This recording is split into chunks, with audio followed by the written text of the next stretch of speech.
The broadcast is now starting. All attendees are in listen-only mode.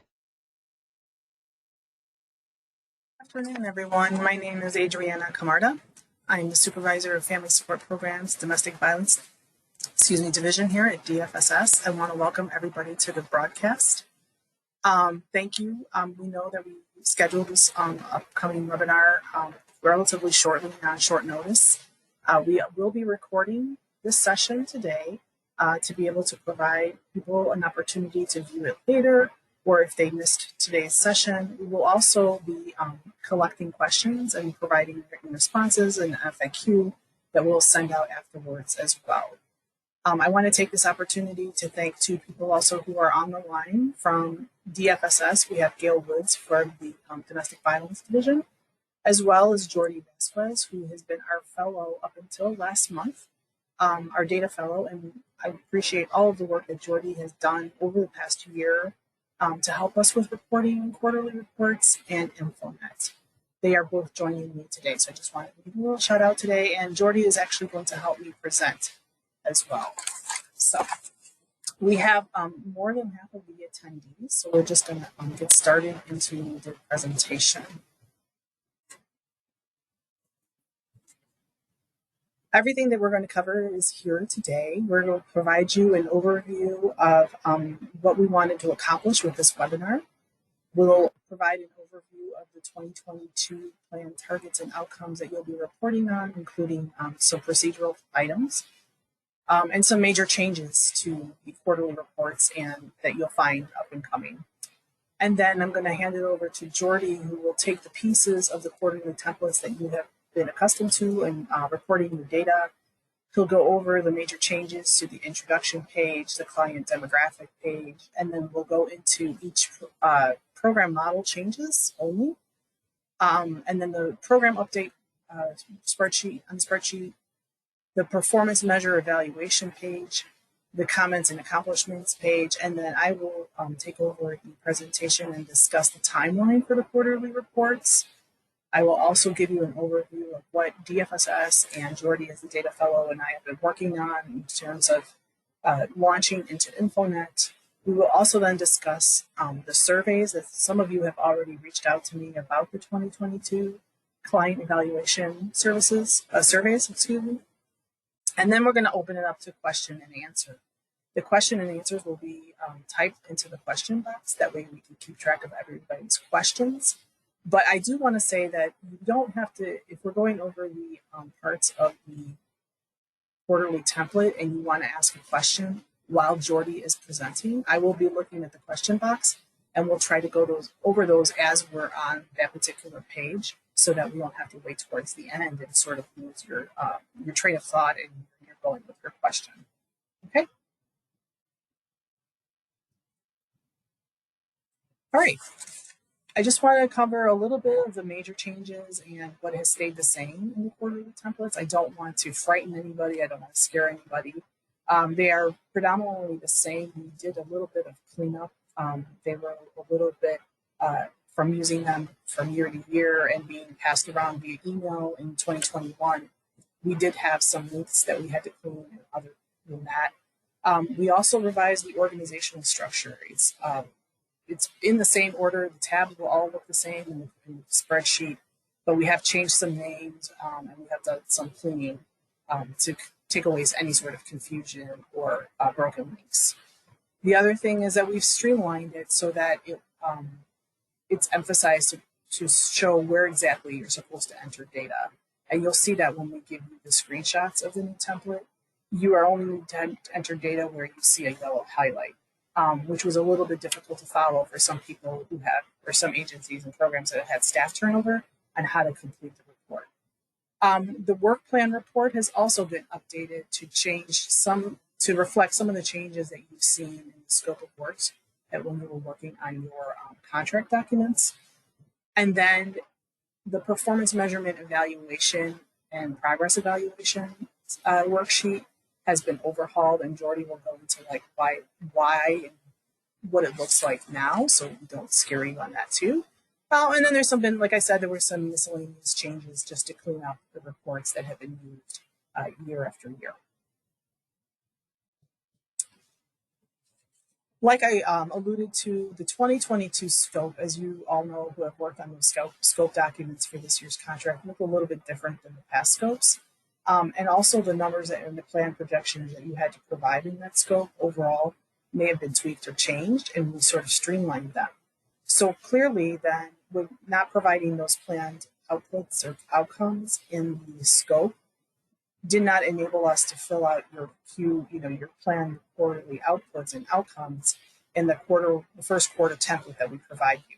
So we're asking the agencies to go ahead and put in their planned outcomes in the quarterly templates for the entire year, and then DFSS and DD will review those and send you back your approved report after you submit the first quarter template.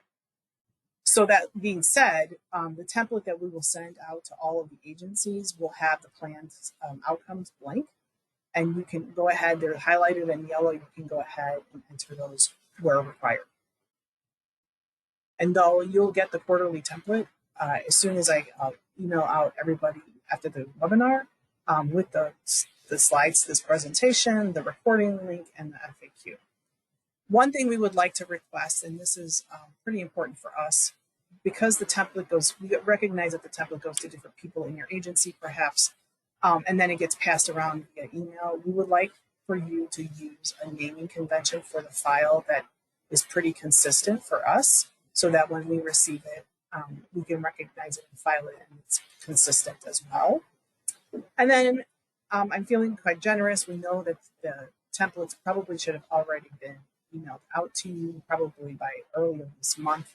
And so because you're getting your template a little bit later, we've extended the date to April 14th, which is a Thursday. And all of the quarterly template submissions should come to my attention, and that's my email address right there. Like I said, Jordy is no longer or has completed his fellowship with DFSS, so you don't have to necessarily copy him on that. I'm sure his own email account will be thankful that he's not getting all of those reports, but they should all come to my attention. Thank you. And without further ado, I'm going to turn it over to Jordy so he can start walking us through the different parts of the template that have changed. Hi, everyone. Can you hear me fine, Adriana? Yeah, so I'm going to just start with the first page, the introduction tab. So this image from it kind of exemplifies the kind of stylistic or aesthetic change that will be throughout each sheet, where it'll be very clean and straightforward, and then the parts that you have to fill in are only the sections that are highlighted in yellow. For the introduction tab specifically, there isn't very much that's been changed. We've just moved a few things around, but the things that we're asking for are basically the same. I mean, it's the introduction page, so that makes sense.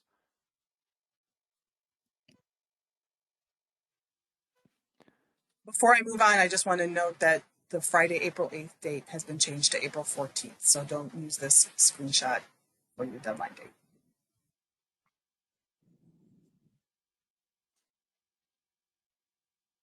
And then the next section, which was previously called participant characteristics, we've renamed that to client demographics. And the only change in this section that we've made is for the third table, which is about ethnicity and race. We've just added a series of boxes that total up the results by quarter, which previously weren't there, but that doesn't require you to, it's not a box for you to fill in, it's a box that totals things up, so that's not actually a change that requires any different input. And then now I'll go by each model type and talk about, since they're each different, talk about what are the changes for each model type. So first of all, I guess this is a more general sense. It's worth pointing out that we've decided that some of the sections don't require plan numbers, and I guess previously that was fine since we were just inputting it based on the scopes, but since you will be inputting the plan numbers this time, we've blocked out in black the sections that don't need their plan numbers put in, and that applies for any model type. Okay, so talking about counseling and advocacy services, the first change that applies to this, and we'll see also applies to legal services is that we're asking for the data on orders of protection to be broken down in terms of the number that were filed in person and the number that were filed remotely. And the only other major change for counseling advocacy services is that since it's the merged of counseling and legal advocacy, the previous two model types, both of them had questions that were asking about the number of clients receiving intervention from entities other than law enforcement or legal systems. And so we still have both of those questions, even though they're the same question essentially, but we want them to be answered based on whether a client was mostly a counseling client or mostly a legal advocacy client. So both of those questions will be there, and just put the client into one or the other question, basically, based on which one fits them better. And then, as I said, for legal services, the main thing is that, again, for orders of protection, we're just asking that the number of, that it be broken down, the number of clients filing for orders of protection be broken down into in-person and remote filing. For MDT, we took what was previously sections A and B of the previous quarterly template, and we kind of merged that into section 1, but it's still asking the same information, so it's not a change, it's just a kind of organizational change worth pointing out.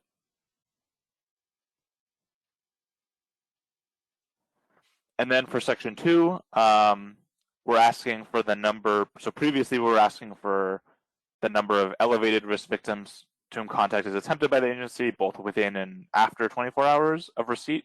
And then we're just adding the kind of corollary question to that, which is the number of non-elevated risk victims to whom contact is attempted before or within and after 24 hours. So that's the only change to that section.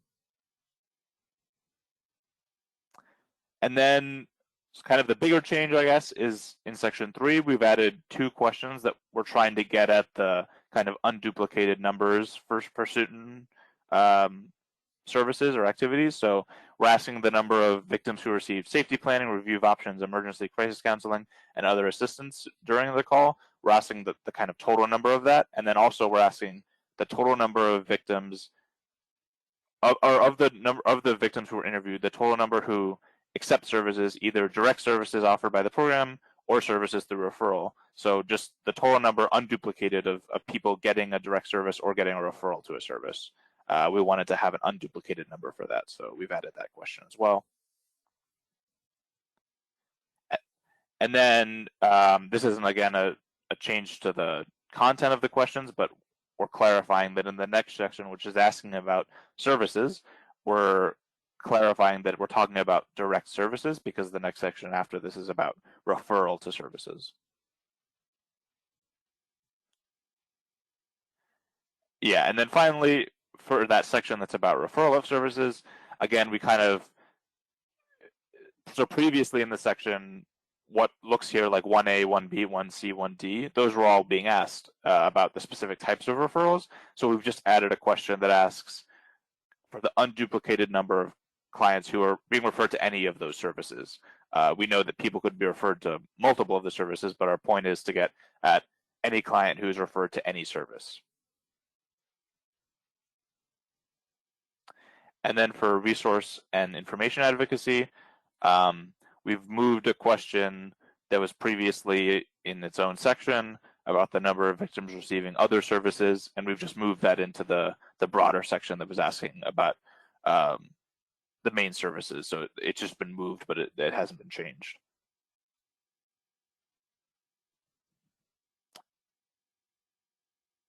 Yes, and for supervised visitation and safe exchange, we've added a question that asks about supervised visits that were ended due to concern for the safety of the child or custodial parent, which we weren't previously asking, but we would like to have some indication of that.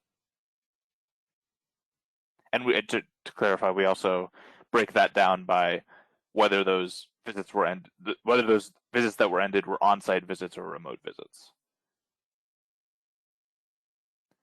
And we've added 2 new questions that we wanted to record about the number of court-ordered referrals that were received that are on a wait list, and the number of visitation/safe exchange units that were turned away. And those don't require plan numbers, as we see from the black box.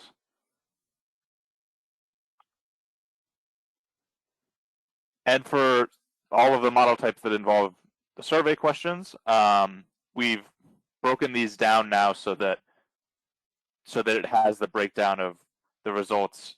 And then, so previously it was asking, to clarify, it was asking the number of clients completing the survey by paper survey or the electronic survey, but the results were just the results for all of that.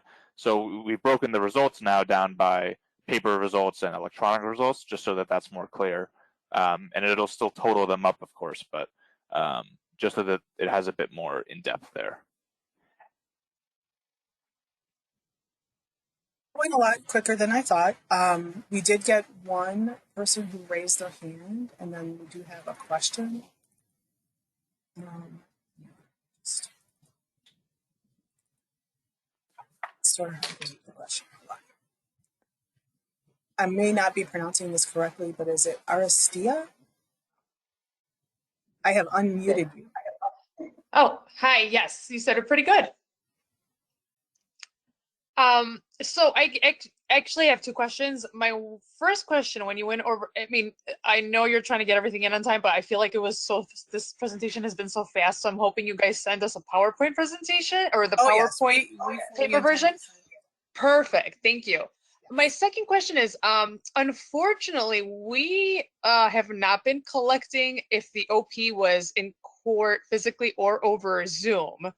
I mean, we could I could add that question to our client database, so we could start asking effective today, but as of anything prior to today, we don't have that information. So what do you suggest we do? Completely recognize that we that any new information that we've asked in the quarterly templates will obviously be in effect as soon as April 1st. So you can collect them for the next quarter and just report whatever zeros for the first quarter if you don't have that information. If you have that information, you can provide it to us. But if it's a new question or you haven't been collecting that data, we're going to get to it further ahead. You don't have to report it for the first quarter. Okay, great. Thank you. We have some questions in the question box. Understand, is that it, or can I put you back on mute? Oh, yes, I'm sorry. That's it. Thank you. Okay. So our first question is, how do we know how many surveys were completed electronically and remotely? DFSS does enter your surveys that you could give us from paper submission into the electronic database. But if you provide a survivor a link to do an electronic survey, that is immediate and is in the system. If you request that information, we can provide that to you. But what we would like to do, and we'll get this to this a little bit later in the presentation, is after you submit your report for the quarterly, each quarter, what we would like to do is return it to you with that information loaded into your template. So, for example, if Lifespan submits a quarterly report and they receive 10 paper surveys, I will send that template back to them saying it's approved, your data has been approved, and give you the fact that you collected 20 electronic surveys during the quarter. So you will get that data returned back to you. Okay. If I could also add, oh, sorry, I didn't mean to interrupt if you were. Okay, Jordy. No, I was just going to add on to that. I should have kind of clarified that as I was showing this page. But yeah, in some ways, maybe the sections that are electronic on this page about surveys probably actually shouldn't be highlighted as yellow, because the point is, obviously, you don't have access to the electronic results or the inputs. So that's something, as Adriana was saying, that we'll be putting into these templates when they're sent back to you. But we just wanted to have it broken down so that that's more clear for us and for you. All of the rest of the questions are about the survey, so we're going to wait to answer them after we get to the part of the presentation about the surveys, if that's okay.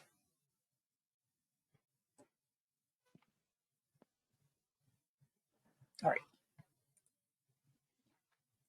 right. Okay, yeah, so I'll try to go slower. I apologize for kind of speeding through it. I guess for me, it's kind of there's only a couple things on each page, but I realize this is new information. So so for the program update page, which is for all model types, there's two main changes. The first is with the program the offering hours, the program hours that are offered. And for this, for all model types, we're having this split by, previously it was just asking that in a general sense, but obviously with everything that's been going on, there's been a lot more remote work. So we're breaking that down into now two tables, one that's asking for the in-person offering hours, and the second that's asking for the remote offering hours, so that there's a bit more flexibility in terms of what's provided to us there. And then for SVSE specifically, we added a new section to the program update page that's asking about any updates to the safety protocol. So it's just a matter of as the instructions say, providing an X in the box if the safety protocol has been reviewed and updated, and then submitting that updated protocol with the report separately. And then finally, the performance measure evaluation page, which was previously called progress evaluation. This has been kind of overhauled into a just different format. So the kind of structure of it you can see here in this picture, but basically it's in a more kind of data-friendly format. So it has, each row is a quarter up to the last row, which is the year to date.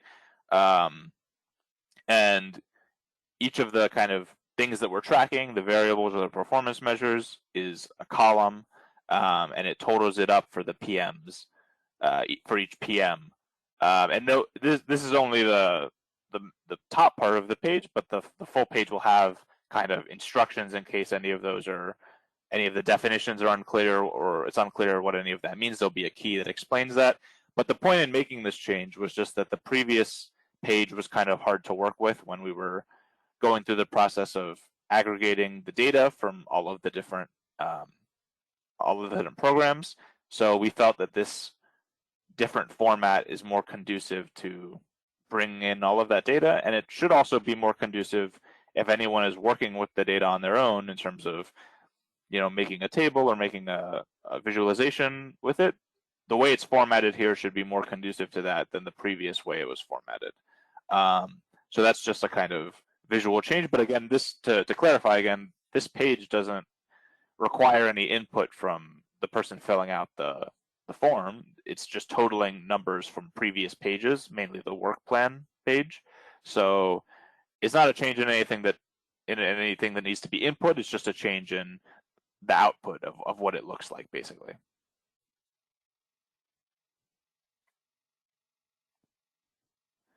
And then finally, the comments and accomplishments page is pretty much unchanged, but just in the new aesthetic, and we're asking that it be completed every quarter.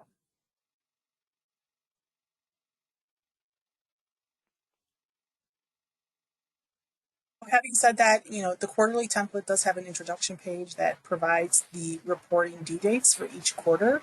As I stated earlier, the first quarter template is due back. We put in an extension of time based on the fact that agencies don't have the template in their hands yet. It's due back. I did not change the Friday, but that's actually Thursday, April 14th. And then the remaining quarters or quarterly templates are due usually by the first week of the reporting period. After the reporting period, or like for January, it's 2 weeks out. Of course, if there is an issue and you can't submit your report on time, please reach out to me. It's just letting me know that when I can expect it. That's usually, the extensions are usually granted. Thank you. Okay. At this point, I want to talk a little bit about how Jordy and I have been working on reviewing InfoNet reports in comparison to quarterly report data. As you know, DFSS has been trying to launch and switch to pulling reports from InfoNet. At this point, everybody is expected to enter their project data into InfoNet. If you don't have a project in InfoNet when you are entering your program data, we encourage you and urge you to contact ICESA to be able to set up that project.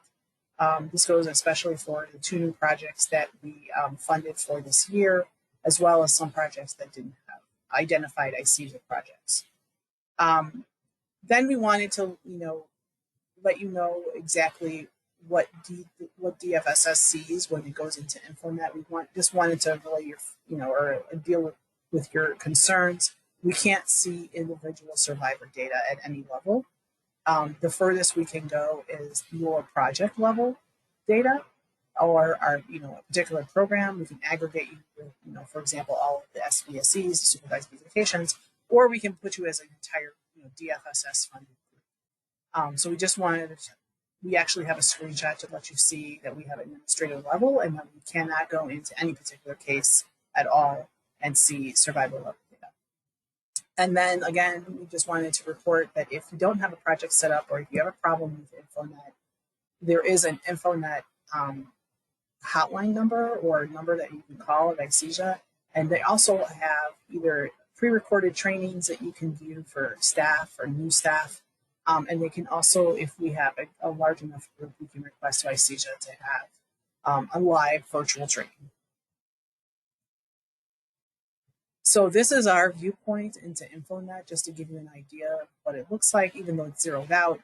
You'll see that we really don't see any survivor InfoNet numbers. We don't see any sort of specific information. It's all aggregated by project.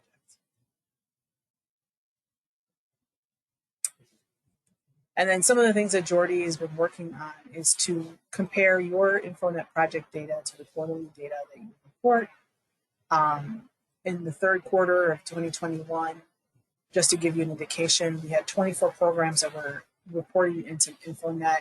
3 matched, and then 11 had good data and was matched in the aggregate total, but perhaps had conflicts on data points like demographics and things like that. And then the remaining 10 had either no data or did not match what they were reporting to us. So obviously in 2022, what we will do is more work on providing you with information on how to enter data into InfoNet, as well as enter data into the template and what exactly we are looking for before we completely move away from the quarterly template to full InfoNet data. So in other words, we're going to do more work about matching your data both in InfoNet and the quarterly template. And then I got one over that, so that. And then we get to the surveys, which everybody had a lot of questions about. I just wanted to let you know that we are using the same survey that we used in 2020 and 2021. I recognize when you go to the electronic version of the survey, you saw dates that said 2020 or 2021. Those have all been updated and removed. It is the same set of questions. And because we also combined the program model of counseling and legal advocacy, we decided that we didn't really want to combine the survey at this time because many agencies have distinct counseling victims or survivors, and then have survivors that get legal advocacy. A survivor can take both surveys and submit both surveys. That is perfectly okay, but we wanted to keep them distinct. And then so a way we were able to do that without causing lots of confusion is in the electronic survey, there is a question that asks you asks the survivor what program they are getting served by. I went in and put all of the counseling and legal advocacy agencies in the Dropbox. So whether they're a counseling survivor or whether a legal advocacy survivor, they should be able to see all the programs that DFSS funds in that Dropbox, and that has been updated since today. In the paper form, it doesn't matter because you're filling in your agency and you're submitting it. But in the electronic form, I just wanted to let you know that it's the same link that you'll be using and that survivors can pick your agency from the updated drop-down box so that it is being assigned correctly to you as of today. Okay. I can also let you know that we prefer, obviously, electronic surveys, but we know that's not always feasible. If you put in an electronic survey, the data is automatically entered and there's very minimal work on your part or our part to enter that data.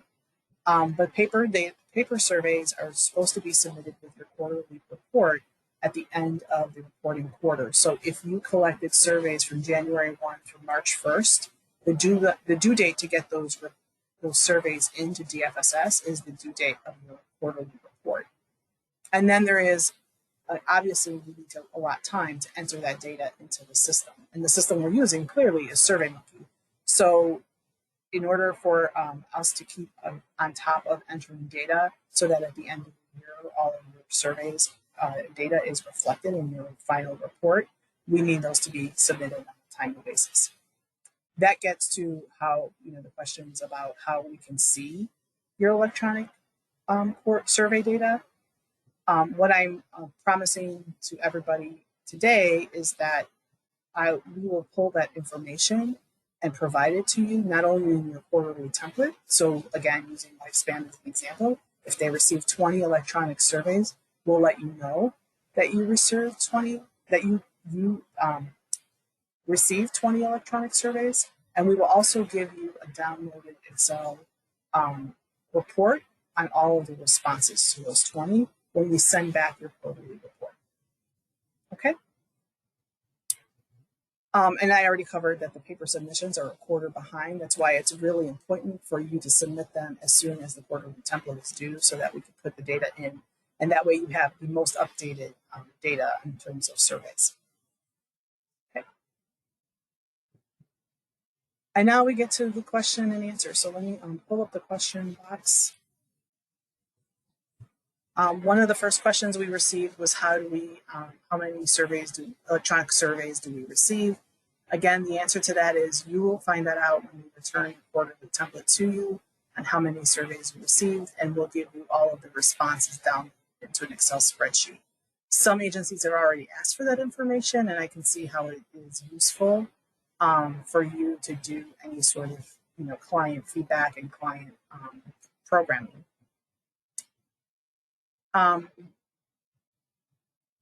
Some of our clients prefer to complete the survey electronically. How do we know how many they were completed and added to the spreadsheet? So thank you, Jen. I just responded to that. There is no, thank you. So Meg, there is no longer any coding for the paper survey. We realize that the paper survey, the PDF, has a code at the top. Agencies no longer have to use that code as long as we have the name of your agency and the name of your program or the location of your program, because we have some agencies that have multiple locations.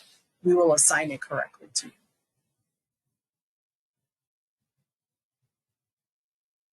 And then I covered also, can you access the survey electronically? We have provided SurveyMonkey links where you can access the survey, or survivors can access the survey electronically. It works on a computer. It works on the tablets that we provided for you way back when. It works on smartphones, and it can also be sent electronically. When we send out the quarterly templates, I will make sure to include in that email not only those links, I can also include the QR codes that you can post that people can now scan with their smartphone, just like they scan in restaurants to get the menu. And it takes you directly to the survey link. Again, I got stressed enough that we prefer the electronic survey because it enters the data quickly and doesn't require data entry on our part. Okay, and then the last question is, will you be giving us information on how many people take the electronic survey? We don't have access to those records. Yes, for 2022, we will be sending out on a quarterly basis when we approve or review your template, your report, and send it back to you. Not only will we put it in the template, the number that you've received, we will give you the responses to all of your surveys.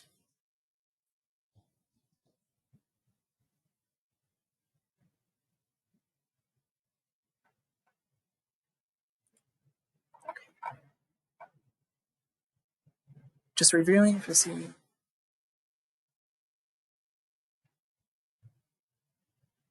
Okay, our agency is not listed on the SurveyMonkey.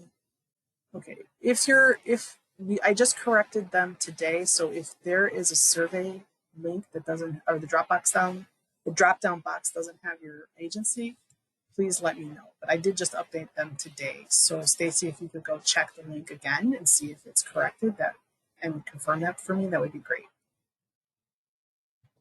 Is there a specific contact at ICESIA to contact for InfoNet?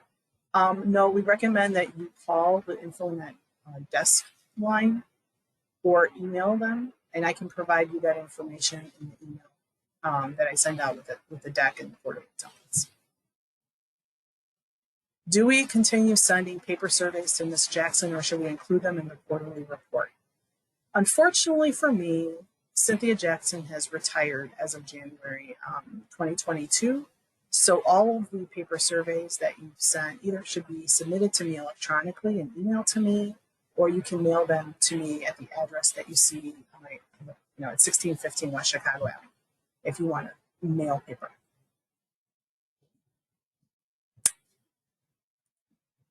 The next question is, are the new questions all mandatory? So the new questions that I'm assuming you mean in the quarterly reports, Aristia. So all of the questions are mandatory. If they are a new question that you have not collected, we are waiting the first quarter, but they will be mandatory moving forward for quarter 2, 3, and 4. Another question is, are we allowed to transfer the paper survey answers into the electronic survey? Yes. If you collect if you collect paper surveys and you didn't want to mail in your surveys, but you wanted to do the data entry yourself, you're more than welcome to go to the link and data enter them yourself and not provide us the paper submissions. However, we encourage, if you do that, please let me know, and then do not mail me or provide me paper copies, because then you'll be duplicating your surveys. We will also you can also, when you download the data, I can see so if somebody is data entering, because I can see not only the computer or the desktop where they entered or did the survey, but I can also see the time. So if I see 20 surveys all entered around the same time, I'm going to know that somebody data entered them and it wasn't necessarily survivors. So it's one or the other. You either send the surveys or do them electronically. Please don't do both. The electronic survey is available in both English and Spanish. That was the question. The paper surveys are available on the DFSS website in English, Spanish, Polish, Arabic, and I want to say French. I'm not sure about the French, but definitely the Polish and the Arabic.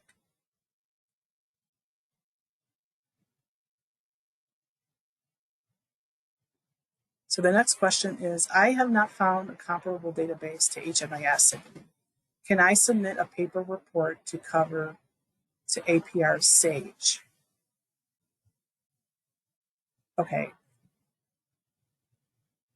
Rosario, this was your question. Could you please reach out to me or follow up with me individually? I'm not sure what your question means unless you have a housing program. Thank you.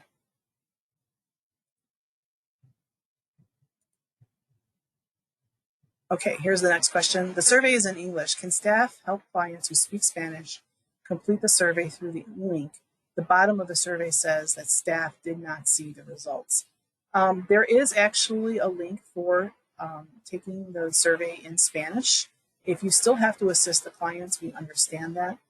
We know that some clients or some survivors do need assistance, and that's perfectly okay. I would definitely share the Spanish link as well.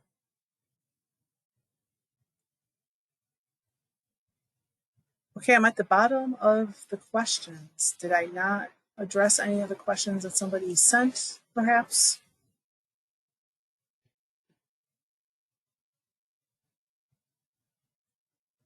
I think we still have some time. Does anybody want to raise their hand if they want to speak?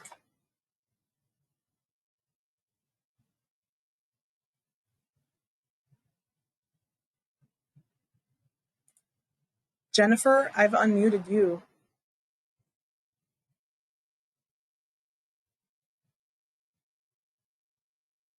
Oh, you answered my questions. Well, hello then. If it was Jennifer Jenks, thank you. Okay, I'm going to put you back on mute. Yamena? Hi, good afternoon, everyone. Jimena from Mujeres Latinas en Acción.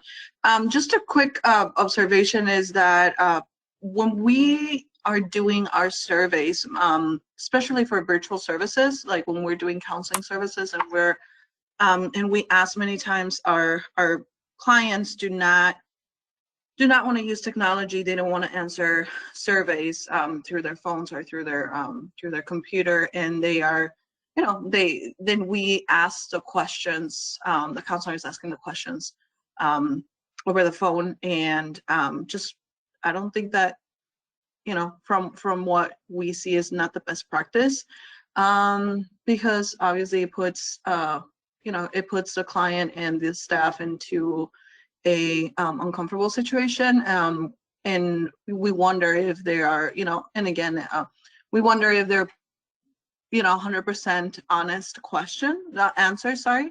So it was just an observation that we've seen when we're trying to do virtual, the surveys, complete them virtually with the clients, and I don't know if this is something that has come up with other programs as well. But this is the first time I've, that it's been brought to my attention. I can see how with virtual or remote clients, you want to collect the survey, and so you could do the survey at the end of like the phone call or the virtual. I don't see any problem with that, because even if you're doing a paper survey, the survivor knows that once they turn in the survey, somebody's going to look at it. And so you lose the autonomy there anyway. So I don't see a problem with doing that. Yeah, it's more like asking them directly, because when we do it in person, we usually ask them to complete them themselves if it's possible, and we just submit them, but in this case it's us asking certain questions of, did you feel that that you received the appropriate support for the program, for example, and it's just like it's different. That's what we've seen. It's an interesting point that you raise. I mean, and with all of us here, it was sort of like a cohort. I mean, I'm okay with how you're executing it or how you're doing it. I don't see any problem with it. And then you're right, but that we saw the distinction between the paper and electronic surveys as well. But it's not so big, it's not so great that it impacts the results in any way. So We're wondering. Yep. I'm wondering if we should code them somehow, some way. But the honest truth is that we put them all together anyway, all of the survey results. And so I'm thinking that it's still okay, because that's how the RIAs do it. At the end of their session, and that's how a lot of the agencies get feedback, because they only have virtual interactions sometimes with the clients, like MDT. So I still think that it's okay. Okay, thank you. And there's somebody responded, Irma from Family Rescue said they do the same thing and they really haven't seen a difference. So it's, I know Stacy brings up a good point. I know in the past we've been asked not to read the questions to the client, but that was pre-pandemic. And I think that, we've sort of grown and we sort of can move away from that from a little bit in order to get surveys back, especially during the pandemic with everything was virtual. We saw that a lot of survivors didn't have the bandwidth or the attention span to do too much virtually, and we weren't collecting as many surveys. So I think that we've backed off a little bit off not reading the questions to the client or the survivor. So we have pivotally changed that, and I think that it's okay.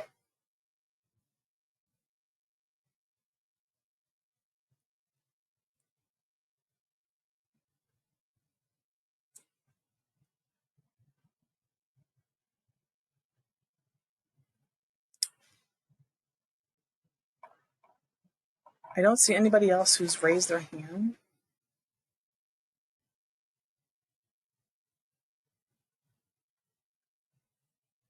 I'll give everybody a few more minutes if they want to put. Some people have been putting more questions in the box. Does anybody have any other feedback on the surveys and providing them either over the phone or taking the responses down? Does anybody have any other feedback on that?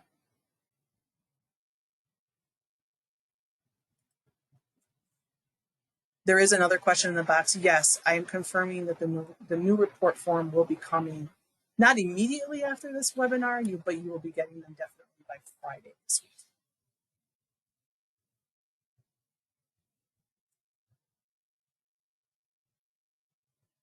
And I just want to repeat that they are due back to me via email, and they are due back by Thursday, April 14th. If you cannot meet that deadline, just reach out to me and let me know.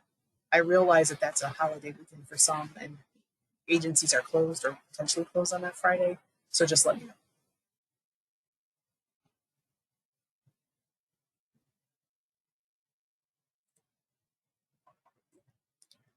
I think we still have about 15 minutes, so I just want to be able to make sure that everybody got an opportunity to answer or ask their question. We will be providing these all in written responses too, or anybody at your agency can download and view the recording that we'll send a link. I'm hoping to have the link by Friday. If I don't have the link by Friday for the video, I'm still going to send out the templates and all of the information, so we don't have to wait for that.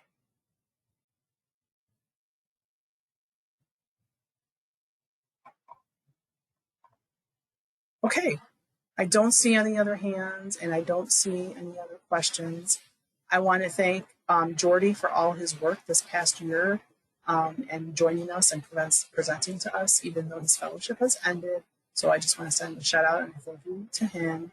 I want to thank everybody who was on the call and who I've been working with all year virtually and via email, whether it was on your contract documents or reports.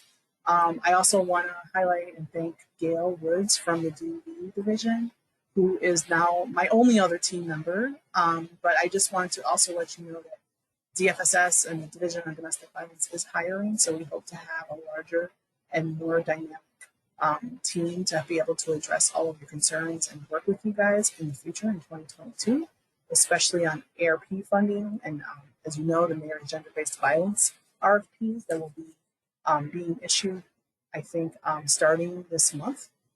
So look out for those. They are coming, and they have some tight turnarounds because we really want to get the funding out the door. So be aware of those. And I will also send that information out when they are out. Okay. Thank you, everybody, for participating, and have a great rest of the afternoon.